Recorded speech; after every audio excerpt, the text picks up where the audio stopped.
우리 지난번에 다니엘 2장을 혹시 기억하십니까? 제가 이런 말씀을 드렸습니다. 왕이 꿈을 꿨는데 그 꿈을 맞춰보아라 라고 이야기를 하죠. 여기에서 진짜와 가짜가 드러난다고 말씀을 드렸습니다. 가짜는 가짜인 것이 드러나게 되었고, 또 다니엘은 또 진짜인 사람은 여유가 있어요. 또 그리고 하나님 앞에서 주님을 믿고 의지할 때 다니엘이 취했던 행동이 뭐였죠? 기도의 사람들을 모았습니다. 다니엘과 세 친구들이 함께 모여서 기도할 때 진짜가 진짜임이 드러나게 되었다라고 말씀을 드렸습니다. 그래서 오늘은 다니엘이 그 왕이 꾸었던 금신상 이야기에 대해서 말씀을 전하도록 하겠습니다. 31절부터 34절까지 하나님께서 다니엘에게 알려주셨는데, 이 느부갓네살 왕이 꾼 꿈은 내용이 이렇습니다. 한번 말씀을 보시면, 왕이여, 왕이 한 큰 신상을 보셨나이다. 그 신상이 왕의 앞에 섰는데 크고 광채가 매우 찬란하여 그 모양이 심히 두려우니, 그 의상의 머리는 순금이요, 가슴과 두 팔은 은이요, 배와 널쩍다리는 노시요, 그 종아리는 쇠요, 그 발은 얼마는 쇠요, 얼마는 진흙이었나이다. 아멘. 이 보시면 제가 그림 하나 가져왔거든요. 이 느부갓네살 왕이 꿈에서 본 그림은 이와 같습니다. 한번 화면을 보시면 이 느부갓네살의 얼굴이고요. 그리고 이 왕이 꾸었던 금신상은 이런 꿈을 꾸었어요. 여러분, 근데 왕이 꿈에서 이것을 보았어요. 근데 이게 중요한 게 아닙니다. 그 다음이 중요합니다. 34절 말씀을 보시면, 또 왕이 보신즉 손대지 아니한 돌이 나와서 신상에 새와 진흙에 발을 쳐서 부서뜨리매, 그때 새와 진흙과 녹과 은과 금이 다 부서져 여름 타작마당에 겨같이 되어 바람에 불려간 곳이 없었고, 우상을 친 돌은 태산을 이루어 온 세계 가득하였나이다. 자, 이 말씀을 그림으로 또 보시면 이와 같은 모습이 되는 거죠. 여러분, 이게 중요합니다. 자, 다시 말씀드릴게요.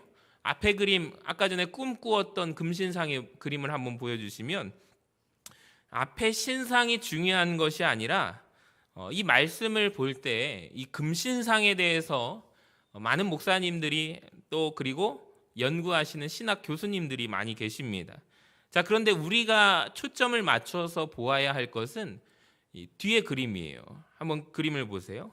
이게 더 중요합니다. 왜 제가 이 이야기를 드리냐면, 저도 오늘 말씀을 준비하기 위해서 말씀을 열심히 준비하고 또 말씀을 묵상하고 또 참고하고 여러 가지를 검토했는데, 대부분의 이 설교의 초점이 뭐냐면요, 느부갓네살이 꿈에 본 이 제국들, 이 나라들이 어떤 나라들을 의미하느냐, 여기에 초점이 맞춰져 있고 또 그것들에 대해서 논쟁하는 것을 알게 되었습니다.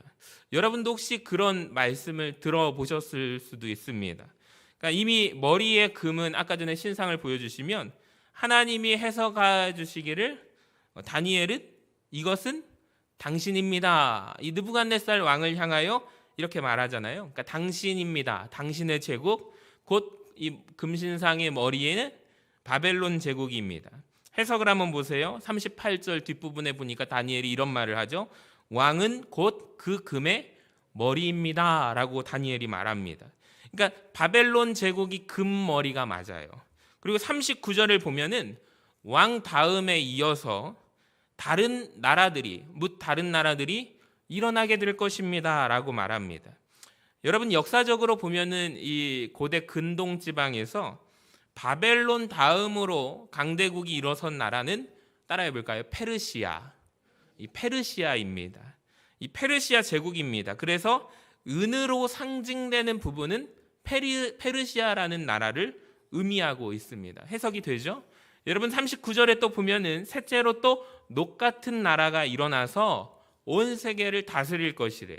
그러니까 페르시아를 역사적으로 또 무너뜨리는 나라는 바로 알렉산더 대왕이었습니다. 그러니까 그리스 제국, 헬라 제국이 세 번째 등장하게 되는 거예요. 이 헬라 제국이 녹과 같은 나라입니다.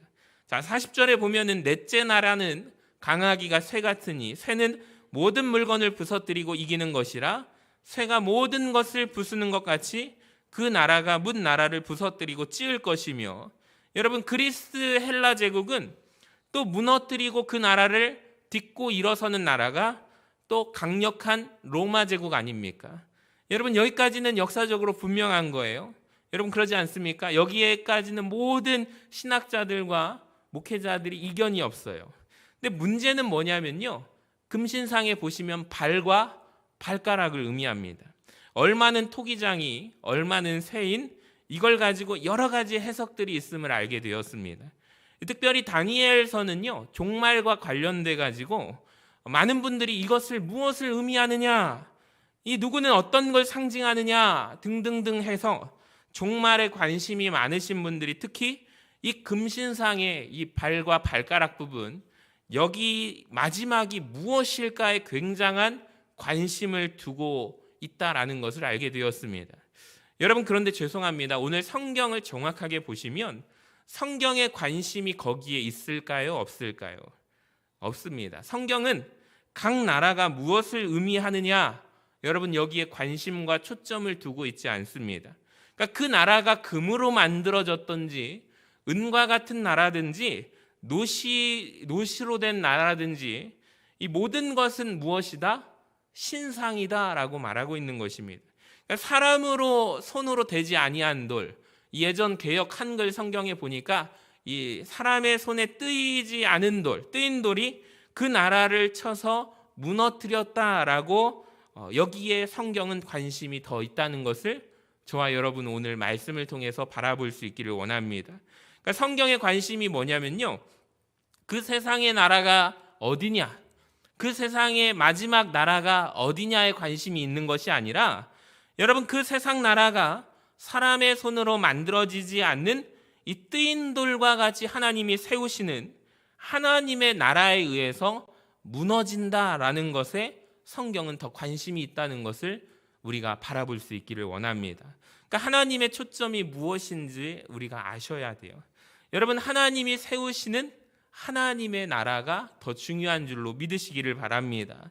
세상의 제국들이 다 하나님의 나라에 의해서 무너지는 게 중요해요. 그게 어떤 나라입니까? 그게 언제 어디에서 출현하는 나라입니까? 여러분, 여기에 집중해서 그때가 언제이냐, 그 나라가 어느 나라에 의해서 종말이 오느냐, 여러분, 여기에 연구하는 것이 중요한 게 아니고요, 그 모든 세상 나라는 다 무엇을 이루고 있어요? 우상의 일부라는 것을 우리가 정확하게 바라볼 수 있어야 할 줄로 믿습니다. 여러분, 이걸 아는 것이 굉장히 중요해요. 그 나라가 금과 같이 만들어진 나라든지 은으로 같은 나라든지 녹과 같은 나라, 철과 같이 강성한 나라, 새와 진흙과 같은 나라, 여러분, 중요한 것은 역사 속에서 이 모든 세워지고 무너지고 다시 세워지는 나라 속에 역사의 일부는, 여러분, 다 모든 것이 이 금신상의 일부와 같은 우상의 나라의 일부였다라는 것을, 모든 것이 하나님의 나라에 의해서 다 무너질 나라라는 것을 우리가 바라보아야 하겠습니다. 그러니까 세상에 기대하고 세상 나라의 꿈을 꾸면은 헛된 소망이다, 기대할 것이 없는 나라다라는 것입니다. 쉽게 말씀을 드려볼까요? 요즘에 교회 안에서 이 좌파와 우파, 우리 전주 지역은 그런 일이 거의 없죠. 정치적인 색깔이 막 그렇게 다르진 않아요. 근데 여러분, 서울에서 우리가 얼마 전까지 어떤 일이 있었냐면요, 젊은 청년들과 교회 안에서 정치 색깔을 두고 이렇게 많은 분들이 선동해서 태극기 집회, 태극기 부대로 이렇게 참여하고, 반대쪽에선 그 반대하는 한 교회에 갈등이 너무나도 극심해서 교회 안에서 우리가 정치 얘기하지 맙시다. 여러분, 그 사람이요, 대화를 할 때요, 꼭 싸우게 되고 갈라지는 갈등이 뭔지 아세요? 사람의 생각의 차이예요. 특별히 정치 색깔. 그러니까 교회 안에서는 우리가 정치로 싸울 필요가 있습니까? 없습니까? 서로의 그 생각과 개념이 서로가 다른 거예요. 그러니까 한번 이해해야지 하고 얘기를 했는데 우리가 그 사람을 어느 순간 설득하려고 하고 있어요. 주입시키려고 하고 있어요. 그러니까 교회 안에서 그런 거 물어보지 마세요. 그러니까 대통령 선거 되면은 곤란한 질문이, 목사님은 어디 당을 지지하세요?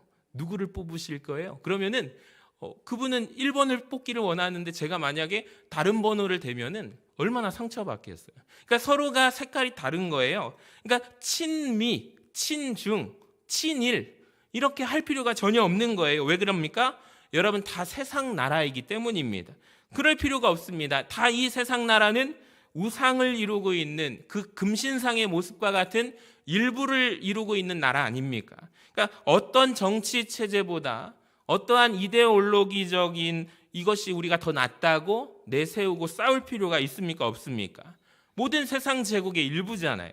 그러니까 어떠한 사상도 어떠한 체제도 여러분 거대한 이런 하나님의 눈으로 보면 하나의 신상에 속한 부분 왕국에 불과하다라는 거예요.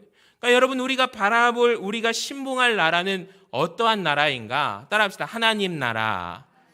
저와 여러분은 하나님 나라를 바라보며 나아가는 하나님의 자녀들인 줄로 믿으시기를 바랍니다. 그러니까 우리는 하나님 나라에 눈을 뜨고 살아가야만 하는 존재들이라는 거예요. 하나님이 세우시는 나라, 여러분 그 나라를 바라보고 살아가시는 우리 다니엘과 새 친구와 같은 우리 믿음의 성도님들 되시기를 주님의 이름으로 간절히 축복합니다. 그러니까 어떠한 세상의 정치 체제, 여러분 우리가 너무 신봉할 필요가 없습니다. 결국에 가만히 보면은 완벽한 그 사상과 이념이 없어요.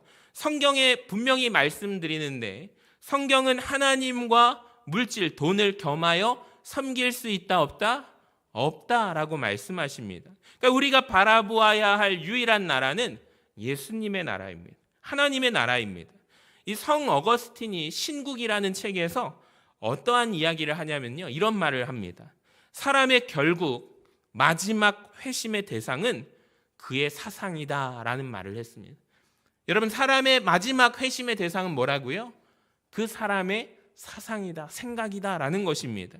제일 먼저 우리의 마음이 회심을 해야 돼요. 여러분 그 다음에 우리의 주머니가 회심을 해야 합니다.